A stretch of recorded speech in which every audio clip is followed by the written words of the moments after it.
মা। হ্যাঁ মা বোনেরা, জানো তোমাদের চরিত্র কার মতো হওয়া দরকার ছিল? তোমাদের সর্দারিনী হবে খাতুনে জান্নাত ফাতেমাতুজ জাহরা, নবীর কলিজার টুকরা হাসাইন আর হুসাইনের মা হযরতে শেরে আলীর বিবি। ওই ফাতেমার চরিত্র তোমাদের তালাশ করা দরকার ছিল। আজকে এলাকার মা বোনদের কোন একটা ঘর খুঁজে আমি পাবো না যে ফাতেমার জিন্দেগি কোন মহিলার হাতে আছে। কি বলেন, পাওয়া যাবে খুঁজা? হাদিস শরীফ খুলে দেখুন, দয়ার নবীর মায়ার নবীর আদরের মেয়ে ফাতেমা নবীর পাশে দাঁড়াইয়া দাঁড়াইয়া প্রশ্ন করে, আব্বু গো, আমি তো রাহমাতাল লিল আলামিনের মেয়ে, হাসাইন হুসাইনের মা, আলীর বিবি। আমি যদি জান্নাতে যাই, আমার পাশের জান্নাতীটা কে হবে আমি জানতে চাই। রাসূল বলেন, ফাতেমা গো, তোমার পাশের জান্নাতীটা হবে একজন কাঠুরিয়ার বিবি, অত্যন্ত গরিব মানুষ। ফাতেমা ডাক দেয়, বাবা, কাঠুরিয়ার বিবি, আমি নবীর মেয়ে, জান্নাতি মহিলাদের সর্দারিনী আমি, হাসাইন আর হুসাইনের মা আমি, আলীর বিবি আমি, আমার সঙ্গের বেহেশতি হবে কাঠুরিয়ার বিবি। আমি তো মনে মনে ভাবছিলাম কোন নবীর মেয়ে হয়তো বা আমার সঙ্গী হবে, কোন নবী রাসূলের বিবিগণ আমার সঙ্গী হবে। এমন কাঠুরিয়ার বিবি এত গুণবতী হবে গো, ওই মহিলাটা আমি দুনিয়ার জমিনে দেখতে চাই। রাসূল ঠিকানা দিলেন, মাগো, এমক দেশে এমক বাড়িতে যাইয়া তুমি তালাশ করে দেখবি। ওই কাঠুরিয়ার বিবির সাথে কথা বললি তুমি বুঝতে পারবি কেমনি করে তোমার সঙ্গের জান্নাতি হবে। ফাতেমা পরের দিন সকাল বেলা বুরগা লাগাইয়া টুকটুক করে হাঁটতে হাঁটতে ওই কাঠুরিয়ার বিবির বাড়ির সামনে হাজির। দরজায় আওয়াজ দিলে, কে? আমি ফাতেমা, হাসাইন আর হুসাইনের মা, দয়ার নবী মায়ার নবীর আদরের মেয়ে ফাতেমা, তোমাকে ডাকতেছি। কাঠুরিয়ার বিবি ঘরের ভিতর থেকে জবাব দেয়, আমাকে কেন ডাকো? বিবি কয়, কেন ডাকো? ফাতেমা বলে, তোমার সাথে দেখা করতে আসছি। ওই বিবি জবাব দেয়, ফাতেমা, আমি দুঃখিত, তোমার সাথে দেখা করতে পারলাম না। কেন পারলি না রে বোন? পারলাম না, আমার স্বামীর কাছ থেকে আমি এজাজত রাখি নাই, কেউ আসলে দেখা করব। একবার সুবহানাল্লাহ বলেন। কি বলেন, এই চরিত্রের একটা মহিলা পাওয়া যাবে? স্বামীর এজাজত ছাড়া একজন মহিলা আইছে, এও কেমন মহিলা যিনি জান্নাতি মহিলাদের সর্দারিনী হবে? ওই মহিলা নবীর মেয়ে হাসাইন আর হুসাইনের মার সাথে দেখা করবে, তারপরেও বলতেছে আমি আমার স্বামীর কাছ থেকে এজাজত অনুমতি রাখি নাই, কাজী তুমি কালকে এসো বোন, আমি আমার স্বামীর কাছ থেকে অনুমতি রাখবো, তোমার সাথে দেখা করব। পরের দিন সকালবেলা ফাতেমা রওনা হয় তার বাড়িতে যাবে। কাঠুরিয়ার বিবি কাঠুরিয়ার কাছ থেকে এজাজত রাখছে। সকালবেলা হযরতে ইমাম হাসাইন ঘুম থেকে উঠে ডাকতেছে, মা, কালকে কই গেছিলে? আমি যাবো সাথে। তুমি যাইবা? ঠিক আছে, চলো। কাঠুরিয়ার বিবির ঘরের দরজার সামনে টনটন করে আওয়াজ দিলে, কে তুমি? আমি ফাতেমা। হাসাইন বলে, আম্মু, কালকে কি তুমি এখানে আইছিলা? কাঠুরিয়ার বিবি কয়, ফাতেমা, তোমার সাথে কে? আমার বড় ছেলে হাসাইন। বোন গো, ফাতেমার সাথে দেখা করব অনুমতি রাখছি, হাসাইনের সাথে দেখা করব এই অনুমতি তো আমি রাখি নাই, আইসো, আমি অনুমতি রাখবো।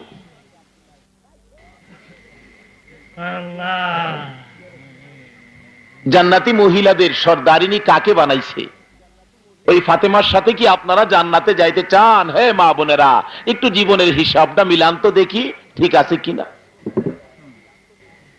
কালকে আইসো। ফাতেমা ফিরে আসলেন। তৃতীয় দিন সকালবেলা রওনা হলেন। স্বামীর কাছ থেকে হাসাইন আর ফাতেমার এজাজত পরিষ্কার করে রাখলেন। পরের দিন সকালে ঘুম থেকে উঠলে হুসাইন কয়, আম্মু, কালকে বড় বাইরে লইয়া কই গেছিলে? আমিও যাবো। বাড়ির সামনে আওয়াজ দিলে টনটন, কে? আমি ফাতেমা। হুসাইন কয়, আম্মু, বড় বাইরে লইয়া কালকে এখানে আইছিলা? কাঠুরিয়ার বিবি জিগায়, তোমার সাথে কে?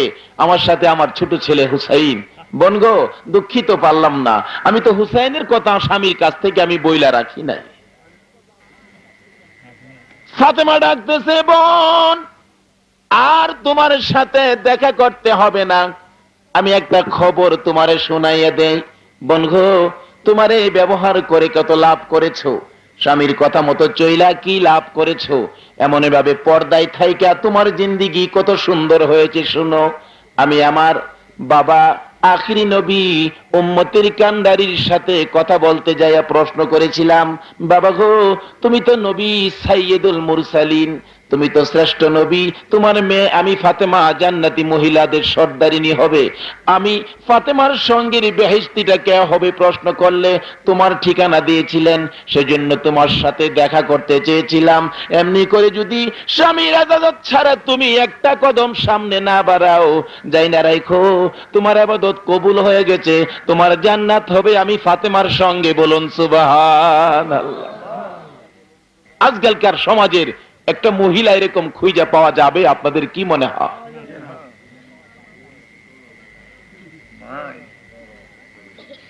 তার কারণ জুমার দিনে এত বরকত, নবীর দুরুদে এত বরকত, এগুলি আমরা তালাশ করি না। জুমার দিন দেওয়া হয়েছে, শুক্রবার দেওয়া হয়েছে জুমার দিনের জন্য, জুমার নামাজের জন্য, আর শুক্রবার দিন আমরা তালাশ করি পেপারের কোনায় আগামী শুক্রবারে বইটা কি দিব। অথচ জুমার নামাজ আর তারপরে দুরূদ শরীফ কত বরকতের জিনিস। আল্লাহু আকবার, আল্লাহু আকবার। এদিকে আমরা তালাশ করে দেখলাম না। বলতেছিলাম মহিলারা ইচ্ছা করলে পারত, কারণ মহিলাদের হাতেই তো সকল পুরুষ বন্দী। কি বলেন? মহিলাদের হাতে সকল পুরুষ বন্দী না? মহিলাদের কথার দাম আজকে পুরুষের চাইতে বেশি কিনা কন? আজকে আমরা হগলতে মিল্লা যদি কই আগামীকাল বাসের ভাড়া কমবো, কি বলেন কমবো? সারা বাংলাদেশের মানুষ মিল্লা যদি কই আগামীকাল থেকে কিশোরগঞ্জ থেকে ভৈরবের ভাড়া 10 টাকা, কি কইন কাম হইব? যদি খালি আমাদের দেশের মাননীয় প্রধানমন্ত্রী পেপারের উপরে হেডিং এ লেখা দিছে আগামীকাল থেকে ভৈরব থেকে কিশোরগঞ্জের ভাড়া 10 টাকা, কি বলেন ভাড়া কমছে কিনা কন? তাইলে আমাদের চাইতে মহিলার কথার পাওয়ার বেশি না কম? আর যদি তার পরের দিন বিরোধী দলের নেত্রী খালেদা জিয়া যদি লেখা দেয় এই ভাড়া হঠাৎ করে কমায়া বাস মালিকদের উপর বিপদ চাপায়া দেওয়া হয়েছে, আগামী 3 দিন পরে হরতাল, কি বলেন তার কথার দাম হয়েছে কিনা কন? আমরা যদি হগলতে মিল্লা কই হরতাল দাম নাই, অথচ আরেক মহিলা বইলা দিছে 7 তারিখে হরতাল, দেখবেন আগে থেকেই মানুষ যেন যাইবার পরিষ্কার করে কেন এই দিন হরতাল হইব। আজকালকার দিনে দেখা যায় পুরুষের চাইতে মহিলার কথার দাম বেশি না কম? তাই বলতেছিলাম বিপদেও পড়ব মহিলারাই বেশি। জিন্দেগি তালাশ করুন খাতুনে জান্নাত ফাতেমাতুজ জাহরার, হযরতে রাবিয়ার জিন্দেগি তালাশ করুন, আসিয়ার জিন্দেগি তালাশ করুন। মা বোনেরা, হাদিস শরীফ করলে পাওয়া যায়, ইতিহাস করলে পাওয়া যায়, মেয়ে লোকেরা সবচেয়ে বেশি পাগল ছিল নবীর জন্য। কন্যা একবার সুবহানাল্লাহ। সর্বপ্রথম যিনি নবীর পরিচয় পেয়েছেন, নবীর জন্য পাগল হয়েছেন, ইনি হলেন মা আমেনা। আমেনার জিন্দেগি খুললে পাওয়া যায় নবী পাক যখন মা আমেনার গর্ভে, মা আমেনা ঘর থেকে বাহির হইয়া বাড়ির সামনে গেলে দেখা যায় পাহাড় থেকে বিরাট বড় এক বাঘ দৌড়ায় আসতেছে। বাঘ দেখলে কার ভয় না আসবে, কি মনে করেন? আমেনা বাঘ দেখে থরথর করে কাঁপতেছে। বাঘ দূর থেকে, আমেনার ভয় দেখে বাঘ দূর থেকে ডাকতেছে, প্রভু গো আমি বাঘের জবানটুকু খুলে দাও, আমেনার সাথে 2টা কথা বলি।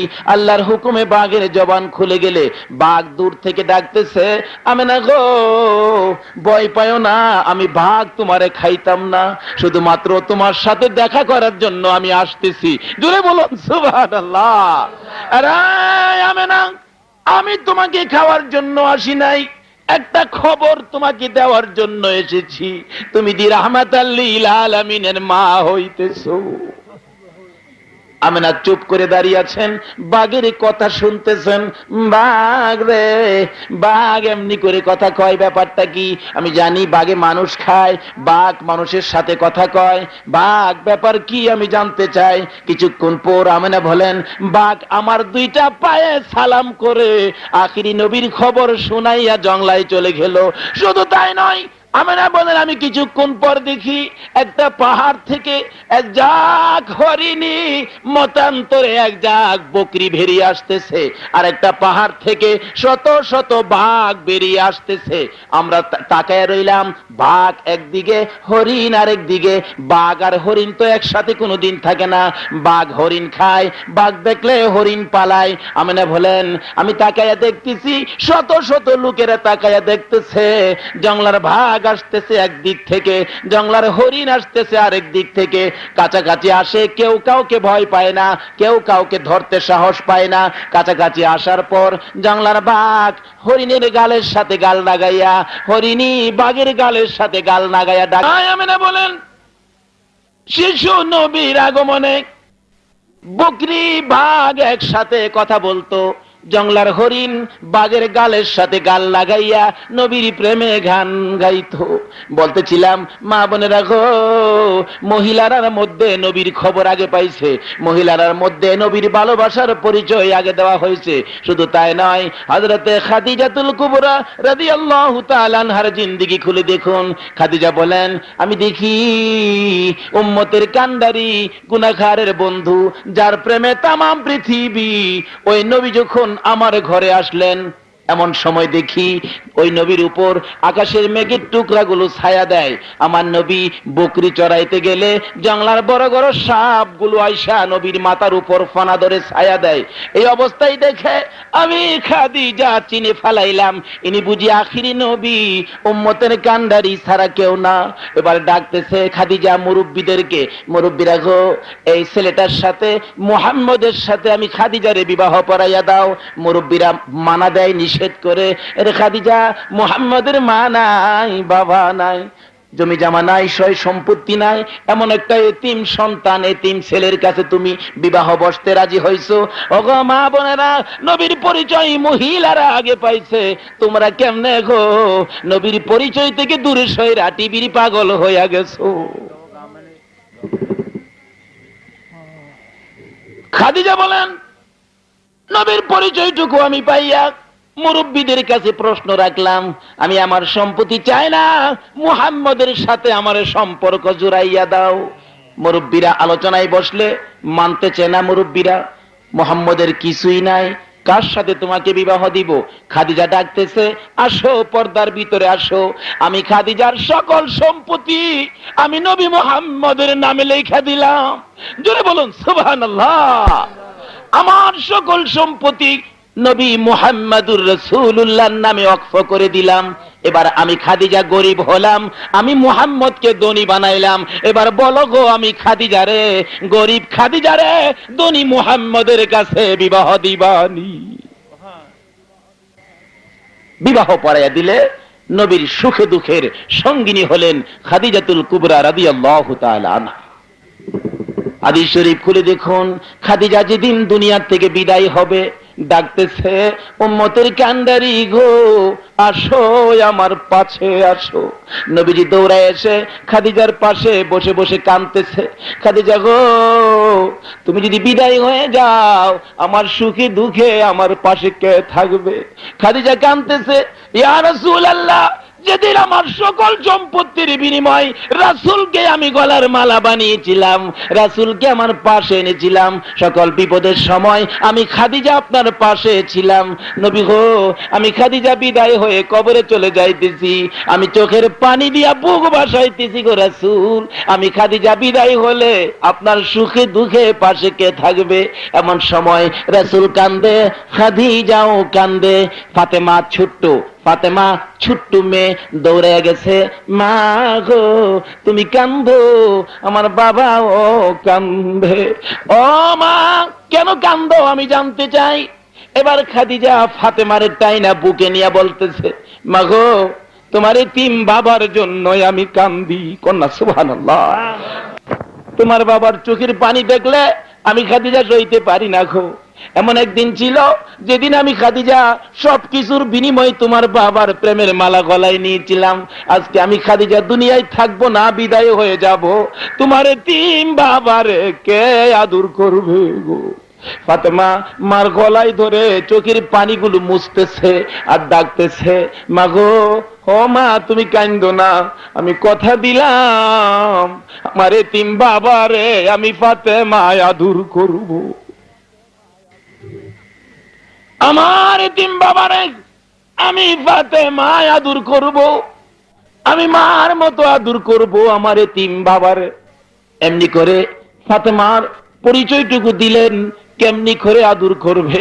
মহিলারা গো, মা জাতি গো, নবীর জন্য মহিলাদের জিন্দিগি খুললে পাওয়া যায় তারাই বেশি বেশি পাগল হয়েছে নবীর জন্য। বলতেছিলাম নবীর জন্য পাগল হইয়া তাদের জিন্দিগি কত পরিষ্কার করেছে। এই জন্য মহিলাদের সাথে সম্পর্ক নবীর বেশি ছিল। মহিলাদের পক্ষে রাসূল ছিলেন।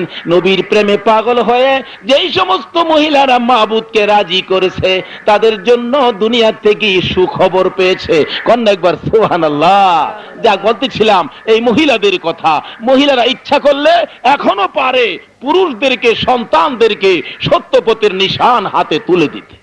হাদিস শরীফ খুলে দেখুন, নবী বলছে নামাজের মাধ্যমে তোমরা কি করো?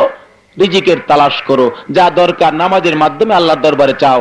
এক সাহাবী নামাজে দাঁড়াইছে, ঘরে খাউন নাই, সারাদিন নামাজ পড়ছে, বিকাল বেলা খবর লইছে খাউনের বা হইছে, কয় না, তাইলে আমার নামাজ হইছে না।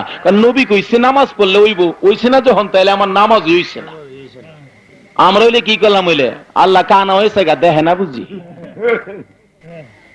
আবার উঁচু করে নামাজে দাঁড়াইছে, কোন খবর হইছে না, তাইলে ওহনো আমার নামাজ হইছে না। আবার উঁচু করে নামাজে দাঁড়াইছে, এবার একটা বাচ্চা মেয়ে দৌড়ায় গেছে, আব্বু তাড়াতাড়ি আয়ো, কি দেখো ওই যে গম ভাঙ্গাইতা পাথরের চাকাটা এটা ঘুরতাছে আর চারদিক দিয়ে আড়া বাইরিতাছে। সাহাবি বাড়িতে আইছে, আইসা দেখে ঠিকই আড়া বাইরিতাছে, দেখ ডুক যাসিন সব বসছে। সাহাবি কই করতে আই রে, এত আড়া কইতে বাইরিতাছে, গম টম নাই, ব্যাপারটা কি? পাথরের চাকা একটু আলগি দিয়া দেখতে চাইছিন, কইতে আইয়ে আলগি দেওয়ার সাথে সাথে আড়া বাইর হওয়া বন্ধ হয়ে গেছে। সাহাবী দৌড়াইয়া উম্মতের গান্ডারি দয়ারে নবী মায়ারে নবীর সামনে হাজির। দয়ার নবী গো, আপনার কথা মতো নামাজ পড়তে থাকলে একবার পড়লাম হলো না, দুইবার পড়লাম হলো না, তিনবারের মাথায় আমার চাকা ঘুরতেছে, আড়া বাহির হইতেছে। রাসূল গো, ডেক পাতিল যা ছিল আড়া দিয়ে ভরলাম, দেখতে চাইলাম কোত্থেকে বাহির হয়, কিছুই পাইলাম না, শুধুমাত্র মাঝখানে একটা গম পড়ে আছে। তারপরে কি করছো? ছেড়ে দিলাম, আর চাকা ঘুরে না, আড়া বাহির হয় না। রাসূল বলেন, সাহাবী রে, সর্বনাশ করে আল্লাহর কুদরতে হাত লাগাইছো, যদি আল্লাহর কুদরতে হাত না দিতা কিয়ামত পর্যন্ত চাকা ঘুরতো রে, আর আড়া বাহির হইতো, আমার উম্মতেরা বরকতের আড়া খাইতে পারতো। এই নামাজের বেলা অহনো দেশের মাঝে গন্ডগোল আছে, নামাজের কথা জিগাইলে হিসাব মিলাইতারে না, আর বাকি সব মিলাইতারে। আল্লাহ রাব্বুল আলামিন কুরআন শরীফে বলছে যে এই কোরআনে কোনো সন্দেহ নাই, এই কোরআনের প্রথম এই কথাই বলছে, এই কোরআনের ভিতরে যা পাইবা সব শান্তি, কোনো ভেজাল নাই। যালিকাল কিতাবু লা রাইবা।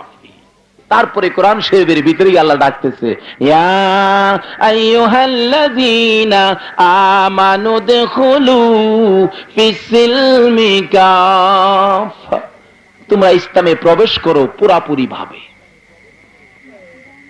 ইসলামে দাখিল হও। এই পরিমাণ, যেই পরিমাণ হইলে মানুষ কয় যথেষ্ট, আর লাগবে না। দেখা গেল এই ব্যাপারে আমরা দুর্বল, হিসাব মিলাইলে দেখা যায় আমরা দুর্বল। আমার জানা ঘটনা, চট্টগ্রামের পাহাড়ি এলাকার এক এলাকায় নোয়াখালীর এক ইমাম সাহেব গেছে। আগেকার দিন কিরাম আমাদের দেশে আলেম ওলামা ছিল না, যা আছেন সব নোহাইল্লা বেড়ায় নই। নোহালির বেড়া গিয়া দেখে বড় বড় ঘর, বড় বড় পয়সাওয়ালা, নামাজও জানে না, রোজাও জানে না, কিচ্ছু হারাই খবরই পাইছে না। এই খবরের তালে ওই নাই, খালি আছে রোজগারের তালে। ইমাম সাহেব হুজুর বলতেছে, আমিয়া রাত পয়া তো রমজান আইবো, রমজান আইতেছে, তোমরা রমজানের ইজ্জত কইরো, রোজা টোজা পড়ো, কয় না, নামাজ পড়ো, কয় না। তাই নামাজ যদি পড়ো না তাই তো জাহান্নামের আগুনে জ্বলবা। আমি আইতেছি কি, আমি এই রমজানের পরে আইসা তোমাদেরকে নামাজ শিখাবো, কিন্তু কালকার দিন পরে রমজান আইবো, রমজানের তোমরা ইজ্জত করো আর নামাজ শিখাবো আমি পরে আইসা। নহালির ভাই সাহেব কেলামে কথা কই আই পড়ছে। নহালির কেউ থাকলে আবার রাগ হইেন না, আমি আপনারে কইতাছি না। বেচারা আই পড়ছে। আল্লাহর কুদরত পরের দিন এই চট্টগ্রামের পাহাড়ি এলাকা থেকে জঙ্গলি এক বইস নাইমা আইতাছে। তো বইস দেখে হারা মনে করছে হুজুর যে কয়ে গেছে রমজান আইবো। ঠিক আছে নি হিসাব। বড় বড় বললাম লইয়া গিয়া বইসেরে গেলাম ধরছে, ঘাইয়া নরম কইরা ফালাইয়া জব করছে। জবকিরা পিছে পিছে বাচ্চা আছেন, একটা বাচ্চাটারও ধরছে, দইরা জবকিরা গুজ বাইতে নিয়ে হলতে খায়া পরিষ্কার।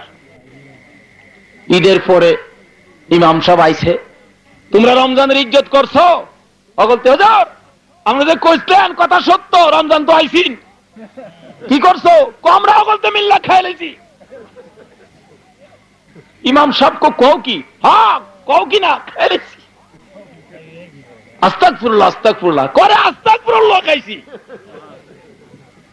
বড়টা হইলো রমজান আর পিছের বাচ্চাটা হইলো ঘুমায় রয়েছেন আপনারা।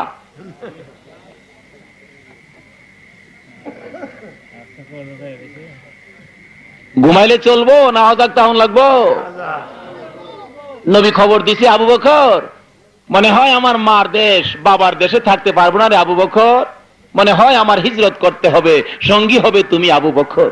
ওই দিন থেকে আবু বকর কিতাব সাক্ষী দেয় 6 মাস পর্যন্ত ঘুমাইছে না। কি বলেন?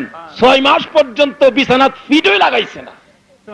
অহন যদি নবী আইসা এই কুনাত খারিয়া কইতো, হে আমার উম্মতেরা চলো তোমরা আমার সঙ্গে মদিনায় যাইতে হবে, আপনারা কি যাইতেন না ভাই যাইতেন গা? কেডা কেডা যাইতেন হাত তুলেন দেখি। নারায়ে তাকবীর, নারায়ে তাকবীর। হাত নামান। আপনারা তো আবু বকরের চেয়ে কম না ইনশাআল্লাহ। কি ঘুমায় থাকলেইব না জাগ্রত তাহন লাগবো? কোন জানা নবী এখনো তো উম্মতের দরদি, এখনো তো নবী কারো বাড়িতে আইসা একটা দেহা দিতে পারে। নবীর স্বপ্নের দিদার যদি নসিব হয় তাহলে বলুন জাহান্নামের আগুন কি হবে? আরো জোরে বলেন কি হবে? এই নবীকে একদিন বাড়িতে আনেন না, আনতে হলে নবীর জন্য পাগল হতে হবে। নবী যে দিনের জন্য রক্ত দিয়েছে, দাম ধান শহীদ করেছে, না খায়া পেটে পাথর বাঁধছে, এমনি করে ওই দিনের জন্য এই নবীর তরিকার জন্য পাগল হতে হবে। যা বলতেছিলাম পরিষ্কার করুন, হাদিস শরীফ খুলে দেখুন। রাসূল পাক সাল্লাল্লাহু আলাইহি সাল্লাম খাতুনে জান্নাত ফাতেমাতুজ জাহরার ঘরে গেছে। কোরআন শরীফে আল্লাহ বলছে আমানুদখুলু বিসিলমি কাফা, পুরাপুরি ভাবে দাখিল হও। ওই কোরআনের ঘোষণা যেই কোরআনে বলছে কোনো সন্দেহ শোভা নাই। হুজুর খাতুনে জান্নাত ফাতেমাতুজ জাহরার ঘরের দরজার পাশে দাঁড়াইয়া দাঁড়াইয়া রাসূল ডাকতেছেন, ফাতেমা ফাতেমা গো দরজা খুলো।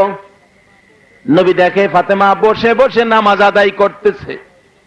সালাম ফিরাইলে নবী ধমক দিলেন, হ্যাঁ ফাতেমা বসে বসে কেন নামাজ পড়ছো? তুমি কি জানো না বসে নামাজ পড়লে আমার আল্লাহ খুশি হয় না? ফাতেমা চোখের পানিগুলো গড় গড় করে ছেড়ে দেয়, বাবা গো আমি বসে বসে নামাজ পড়লাম এই জন্য আজকে 3 দিন পার হয়ে গেছে গো বাবা, আমি ফাতেমার চুলায় আগুন জ্বলে না।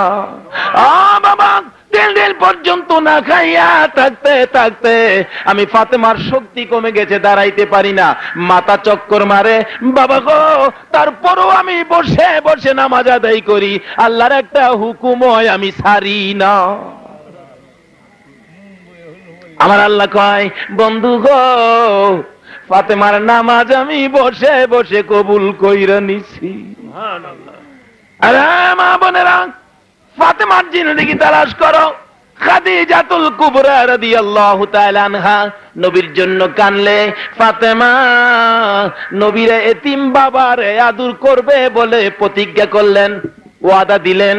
কিতাব খুলে দেখুন, খাদিজা বিদায় হওয়ার পর নবীজি মনের সকল দুঃখ ব্যথা ফাতেমার কাছে বলতেন। নবী যেদিন দুনিয়ার থেকে বিদায় হবে ওই দিন ফাতেমা নবীর পাশে বসা ছিলেন। ফাতেমা পাশে বসা, নবীজি খালি কান্দে, চোখের পানি গড় গড় করে পড়ে। ফাতেমা ডাকতেছে, আবু গো আজকে এত কান্দা কেন, কান্দতেছেন আমি জানতে চাই। কিছুক্ষণ পর নবী বলেন, ফাতেমা গো আমি কান্দি এই জন্য, মনে হয় আমি আর বেশিক্ষণ দুনিয়ার জমিনে নাই। রে ফাতেমা, এত আদর তুমি আমারে করতা গো, এত ভালো তুমি আমারে বাসতা গো। রে ফাতেমা, আমার চোখে যেদিন তুমি পানি দেখেছিলা, আমি যেদিন পাহাড়ের গুহায় উম্মতের মায়ায় সেজদায় পড়ে কাঁদছিলাম গো ফাতেমা, ওই দিন তুমি আমার পাশে যাইয়া এমনি করে ডাকছিলা। কিতাব খুলে দেখুন, নবী যেদিন উম্মতের মায়ায় পাহাড়ের গুহায় সেজদায় পড়ে কান্দে, আবু বকর ডাকতেছে মাথা উঠান, নবী শুনে না। আলী ডাকতেছে মাথা উঠান, নবী শুনে না। উসমান ডাকতেছে মাথা উঠান, শুনে না। উমর ডাকতেছে মাথা উঠান, নবী শুনে না। আরে ফাতেমা, ওই দিন তুমি আমার মার মতো দৌড়াইয়া আমার গানের কাছে মুখ লাগাইয়া ডাকছিলা, বাবা গো এমনি করে আর কান্দো না গো বাবা, কথা দিলাম আমি ফাতেমার সকল নেকি তোমার উম্মতের জন্য দান করে দিব। এমনি করে ডাকলে তারপরেও বাবা তুমি মাথা উঠাইছ না, আজকে এমনি করে কেন কান্দো? বাবা গো যেদিন এমনি করে কাঁদছিলা, ওই দিন দিয়ে আমার হাসাইন আর হুসাইনকে তোমার দুই পাশে বসাইয়া বসাইয়া নানা নানা করে ডাকাইয়া তোমারে উঠাইছিলাম। ওগো বাবা, তারপরও তুমি এমনি করে কাঁদলে আমি মা ফাতেমা সইতে পারি না। নবী ডাকতেছে, ফাতেমা আর বেশিক্ষণ আমি দুনিয়ার জমিনে থাকবো না, সেই জন্য আমি কান্দি। কিতাব খুলে দেখুন, ফাতেমা নবীর জন্য কেমনি করে পাগল ছিলেন। ওগো মা বোনেরা, এই ফাতেমার জিন্দিগি পড়ো, এই ফাতেমার জিন্দিগি ঘরে আনো। ফাতেমার জিন্দিগি, ফাতেমার আমলের একটা আমল যদি তোমার আমলে ফিট করতে পারো, আসরের ময়দানে ফাতেমা তোমারে সারা জান্নাতে পাও দিবে না। বলতেছিলাম খাতুনে জান্নাত ফাতেমাতু জাহরার আমল কত পরিষ্কার ছিলেন। একদিন বলতেছেন ফাতেমা নবীজির কাছে যাইয়া, আব্বা আমি একটা কথা বলার জন্য আসছি। নবী বলেন, মা তুমি তো আসছো, আমার একটা কথার জবাব তুমি আগে দাও। কি আব্বা? তুমি যে আসছো, যে বুরকাটা পরে আসছো, মতান্তরে যে কাপড়টা, যে ওড়নাটা তুমি গায়ে দিয়ে আসছো, এটার সামনের ভাগে একটা ছিদ্র দেখা যায়, আঙ্গুলের মাথাটা ডুববে। হাদিস শরীফে বলছেন আঙ্গুলের মাথা ডুববে, এই পরিমাণ একটা ছিদ্র। এবার খাতুনে জান্নাত ফাতেমাতু জাহরার বুরগার মধ্যে নবী বলেন, ফাতেমা এই ছিদ্রটা কি বন্ধ ছিল না খোলা ছিল? এবার ফাতেমা বলতেছেন, আবু গো আমি ভিতরের দিক দিয়া মুট করে ছিদ্রটা বন্ধ করে আপনার বাড়িতে আসছি। নবী বলেন, ফাতেমা এই ছিদ্রটা যদি খোলা রাইখা তুমি আমার বাড়িতে আইতা, এই ছিদ্র দিয়া যদি কোনো বেগানা পুরুষ তোমারে দেখতো, তুমি মারা গেলে আমি নবী তোমার জানাজায় শরীক হতাম না। মা বোনেরা, কোনদিন জানি সাদা কাফন বাড়িতে আসে, হিসাব মিলাও ফাতেমার জিন্দিগির সাথে তোমার জিন্দিগি বনবে কিনা। শুধু তাই নয়, দয়ার নবী মায়ার নবী দুনিয়ার থেকে বিদায় হওয়ার আগ মুহূর্তে এমনি করে ফাতেমা কাছে বসে কাঁদতেছে, বাবা গো তোমার চোখে পানি দেখলে আমি ফাতেমা সইতে পারি না। ও বাবা তুমি কাঁদো না, বলো তোমার উম্মতের জন্য কি করতে হবে। শুধু তাই নয়, কিতাব সাক্ষী দেয় ইমাম হাসান আর হুসাইন কি পর্যন্ত নবীর উম্মতের জন্য কুরবানির কথা ফাতেমা বলেছিলেন। এমনি করে দোয়া কবুল হয়েছে। মা হইয়া এতিম বাবার জন্য, মেয়ে হইয়া এতিম বাবার জন্য এমনি করে পাগল ছিলেন। এমনি করে ফাতেমা দুনিয়ার মহিলাদেরকে শিক্ষা দিয়েছিলেন। ফাতেমা বলতেছেন, আব্বু গো এমনি করে কেন কান্দেন?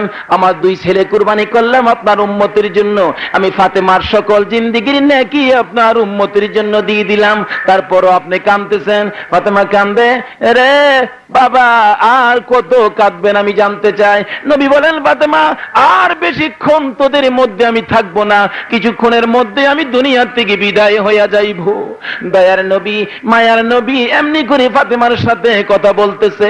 ফাতেমা ডাকতেছে, আব্বু গো ও আব্বু, আপনি যেদিন হাসরের ময়দান কায়েম হবে, এদিন বিপদে পড়ে কান্দে থাকলে, আপনি বিপদে পড়ে চোখের পানি দিয়ে বুক বাসাইলে, আমি আমার মার কাছে বলে রাখছি আমি আমার এতিম বাবার আদর করব। বাবা গো ওই দিন যদি তুমি কান্দো, আমি ফাতেমা কই থাইকা তোমারে আদর করব, তোমারে কোথায় পাবো আমি ফাতেমার কাছে বলে দাও। এবার নবী বলতেছেন, ফাতেমা গো হাসরের ময়দানে আমারে পাবে রে ফুলসিরাতের কিনারে। বাবা পুলসিরাতের কিনারে যদি না পাই তাহলে কই পাবো বলে দাও। নবী ডাক দেয়, ফাতেমা গো, পুলসিরাতের কিনারে যদি না পাও যাইও মিজানের পাল্লার কিনারে। বাবা গো, মিজানের পাল্লার কিনারে যাইও, যদি তোমারে না পাই কোথায় পাবো? আরে ফাতেমা, তাহলে যাইও হাউজে কাউসারের কিনারে। ও বাবা, হাউজে কাউসারের কিনারে যাইও, যদি তোমার না পাই আমি ফাতেমা কোথায় যাব? নবী চোখের পানিগুলো গড়গড় করে ফেলাইয়া কান্দে, ফাতেমা রে, তারপরেও যদি আমার না পাস জাহান্নামের 7টা গেটের দরজায় যাইয়া দেখবে রে, আমি দয়ার নবী মায়ার নবী দাঁড়াইয়া রইছি। দয়াল নবী প্রেমের ছবি হার আসবে না জগতে, আমার দয়াল নবী প্রেমের ছবি হার আসবে না জগতে। হাসর দিনে উম্মত বিনে, হাসর দিনে উম্মত বিলে যাবে না নবীজি বেহেশতে।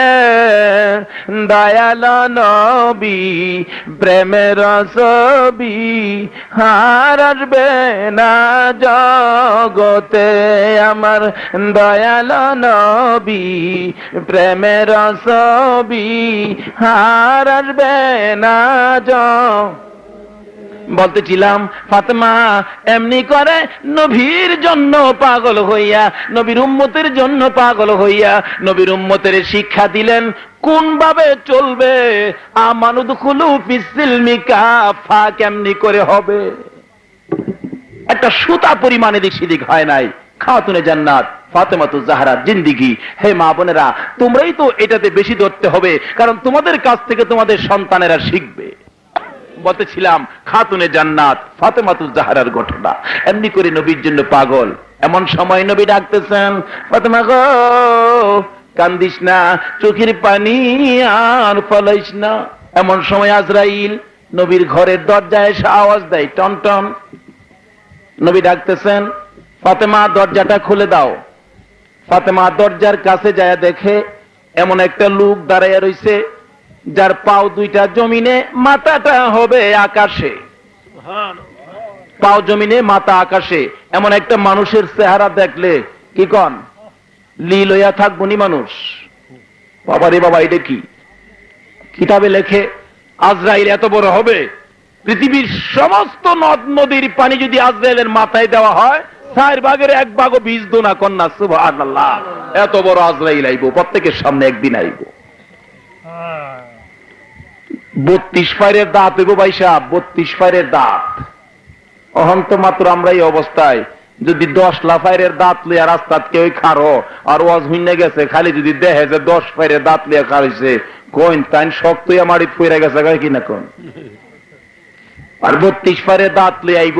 আজরাইলের অবস্থা দেখে অনেক সময় দেখেন সাকরাত আরম্ভ হইলে, মৌত শুরু হলে দেখবেন যখন আজরাইল আইসা যা দেখেন অনেক মানুষ আবুল তাবুল সোহদা পানি আইয়ে কান্দে, চিল্লাচিল্লি করে, কম ঠেলায় গাছে উঠছে না। আজরাইলের সুরত দেখেই আবুল তাবুল কইতাছে। তারপরও কি আজরাইল ছাইরা দিছে?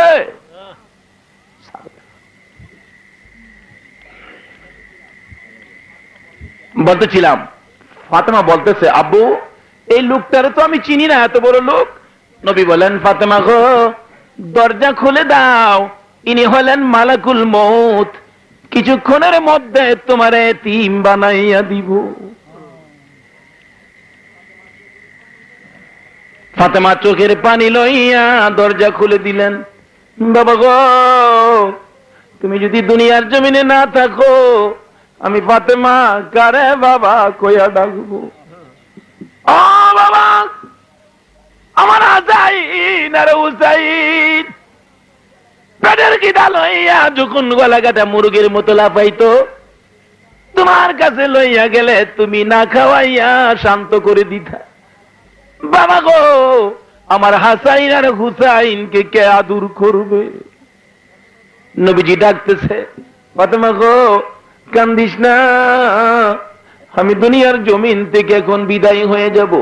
আজরাইল সামনে দাঁড়াইলে, নবীর সামনে বসলে নবী ডাকতেছে, আজরাইল, আমি বুঝি এখন বিদায় হব? আজরাইল রে, আমার উম্মতের কথা মনে হইলে আমার মায়া লাগে রে। আরে আজরাইল, আমি যদি এখন বিদায় হয়ে যাই, আমার গুনাহগার উম্মতরা আমি নবীরে না পাইয়া কান্দে, আমার উম্মতের কি উপায় হবে আমি জানতে চাই। তুমি একটু বসো, আমার ভাই জিবরাইল আসুক। সঙ্গে সঙ্গে জিবরাইল হাজির। ইয়া রাসূলুল্লাহ, কেন কাঁদতেছেন চোখে পানি লইয়া? কাঁদবেন না, খবর নিয়ে আসছি আল্লাহর পক্ষ থেকে, আল্লাহর সালাম, আমি জিবরাইলের সালাম গ্রহণ করুন। নবী গো, কাঁদবেন না, আমার আল্লাহ ওয়াদা করেছে আপনার উম্মত গুলো বেহেশতের উপযুক্ত না করে কবর দেশে ডাক দিত না। কন্যা সুবহানাল্লাহ। হুজুর কাঁদবেন না, আপনার উম্মত গুলো জান্নাতের উপযুক্ত না করে আমার আল্লাহ দুনিয়ার থেকে ডাক দিবে না। নবী তবু কান্দে।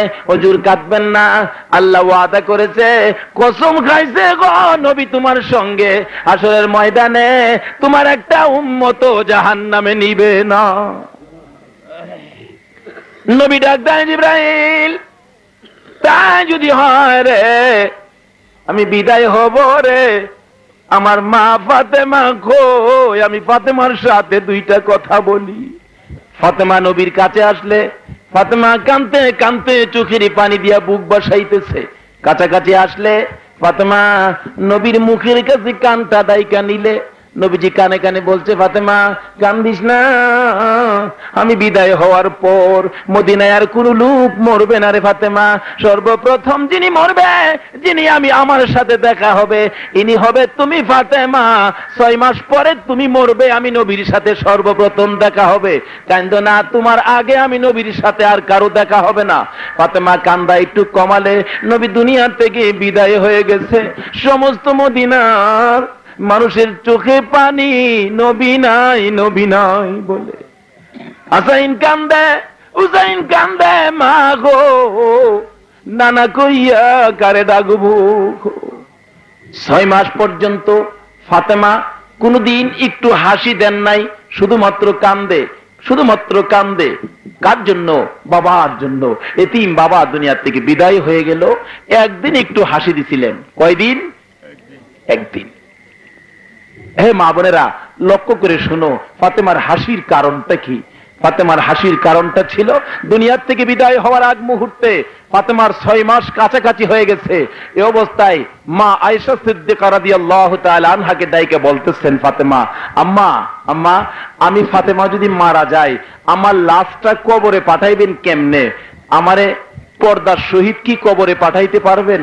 আমি যদি কবরে যাওয়ার সময় অন্যান্য মানুষের লাশের মতো আমার লাশটা উদাম করে লয়া যায়, তাহলে মানুষ দেখা বলবে নবীর মেয়ে ফাতেমার লাশটা এত মোড়া ছিল, এত লম্বা ছিল, আমি তো বেপরদা হয়ে যাব। মা কেমনে পাঠাবেন? যদি এমনি করে পাঠান, মানুষে বলবে হাসাইন আর হুসাইনের মা এতটুক লম্বা, এতটুক মোড়া ছিল, খাতুনে জান্নাত ফাতেমাতুজ জাহরা এই পরিমাণ ছিল, মানুষে আন্দাজ করবে আমি তো বেপরদা হয়ে যাব। মাগো, তুমি আমারে কবরে পাঠাইবা কেমনে শুনি? বলতেছেন, তুমি বলো না মা কেমনে পাঠাইতাম? আমারে কবরে পাঠাইবা রাত্রের বেলা, রাত্রের অন্ধকারে পাঠাইবা, কেউ যেন আমারে না দেখে। 2 নম্বরে পর্দা করে পাঠাইবা, কেউ যেন আমাকে না দেখে। মা কেমনে পর্দা করবা শুনি?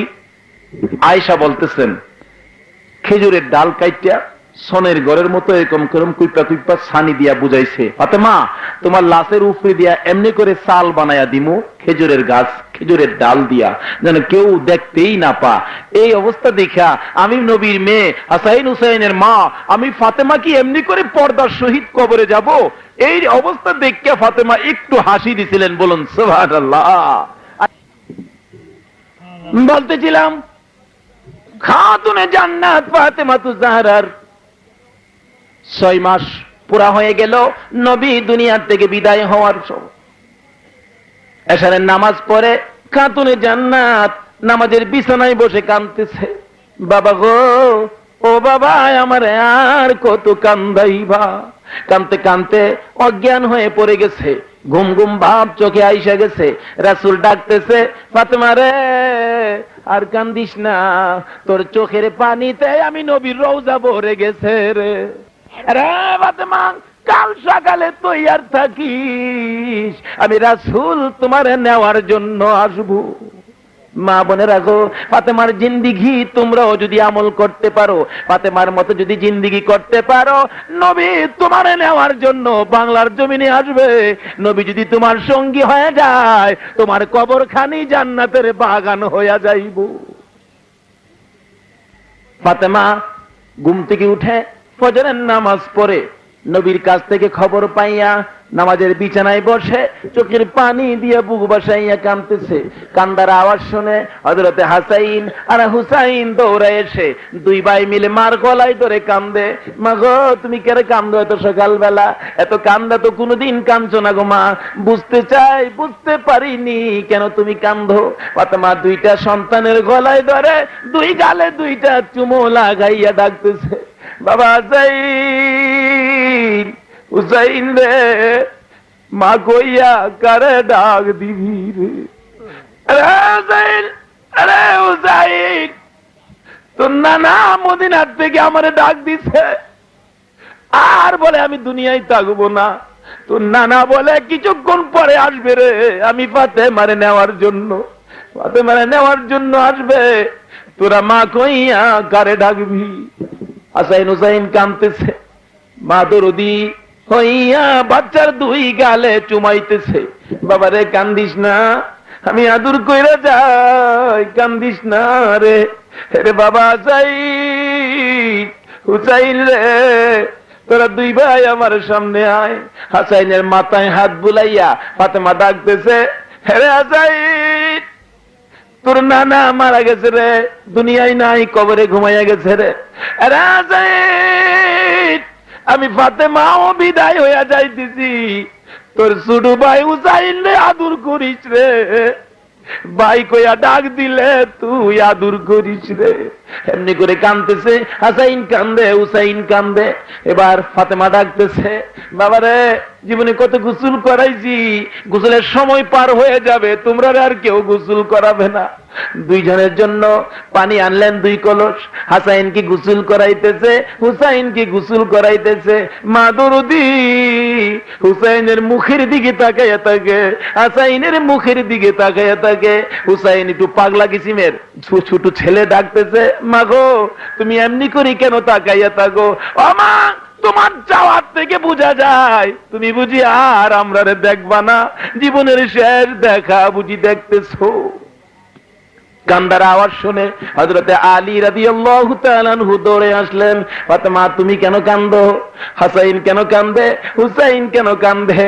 হযরতে হাসাইন আর হুসাইন আলীর গলায় গিয়া ধরছে, বাবা গো, আমার মা বলে দুনিয়ায় থাকবে না, বলে দাও আমরা মা কইয়া কারে ডাকবো, কে আমরা রে আদর করবে? ফাতেমা ডাকতেছে, ওগো স্বামী আসো, বহুদিন তোমার সঙ্গে সংসার করলাম, যদি ভুল বেয়াদবি হয়ে থাকে ক্ষমা করে দিও, মাফ করে দিও, আমার বাবাই আসতেছে আমারে নেওয়ার জন্য।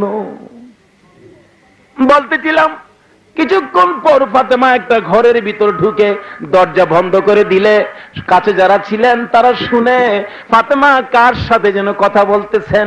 মনে হয় রাসূল আয়েশা ফাতেমার সঙ্গে বসে বসে আলাপ করে যায়। কিছুক্ষণ পর আলাপ শুনতেছে না, দরজা খুলে দেখে ফাতেমা দুনিয়ার জমিন থেকে বিদায় হয়ে গেছে।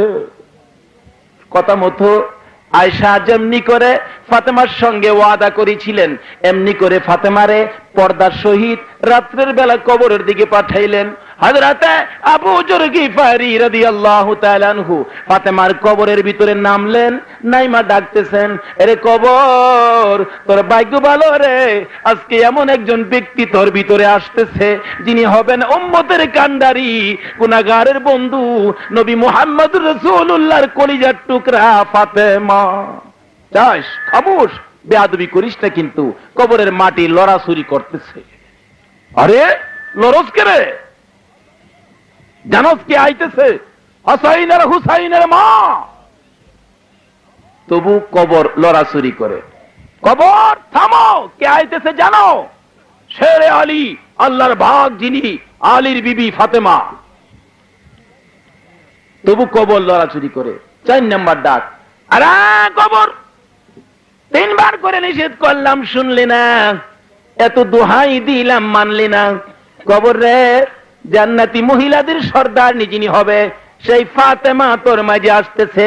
থামো, খামোশ হয়ে যাও, থেমে যাও। কবর ডাকতেছে, মাটি ডাকতেছে, প্রভু গো আমার জবানটুকু খুলে দাও, আবু যর গিফারির সাথে দুটো কথা বলি। আল্লাহর হুকুমে মাটির জবান খুলে গেল। কবর ডাকতেছে, আরে আবু যর গিফারি, আমি নবীর মেয়ে চিনি না, হাসান হুসাইনের মা চিনি না, আলীর বিবি চিনি না, জান্নাতি মহিলাদের সর্দারিনী চিনি না, আমি চিনি নেক আমল, নেককার হইয়া নেক আমল লইয়া যারা কবরে আসবে আমি তাদেরকে সম্মান করব, আর যার নেক আমল পাবো না আমি কারো খাতিরে কাউকে ছাড়বো না। ওগো মা বোনেরা, হিসাব মিলাও, এই পরিষ্কার আমল লইয়া কবরে যাওয়ার সুযোগ আমাদের হয়েছে কিনা। আল্লাহ রাব্বুল আলামিন আমাদেরকে সেই তৌফিক দান করুক। সবাই বলেন আমিন। আজকে আর বেশি সময় সামনে বাড়তে পারতেছি না। মহব্বতে দুরূদ শরীফ পড়ুন, আপনাদেরকে নিয়ে মুক্তসর একটু দোয়া করব। আল্লাহুম্মা আমিন। ربنا ظلمنا أنفسنا وإن لم تغفر لنا وترحمنا لنكونن من الخاسرين رب ارحمهما كما ربياني صغيرا رب العالمين জান্নাতের বাগানে বসে জান্নাতি মেহমানদেরকে লইয়া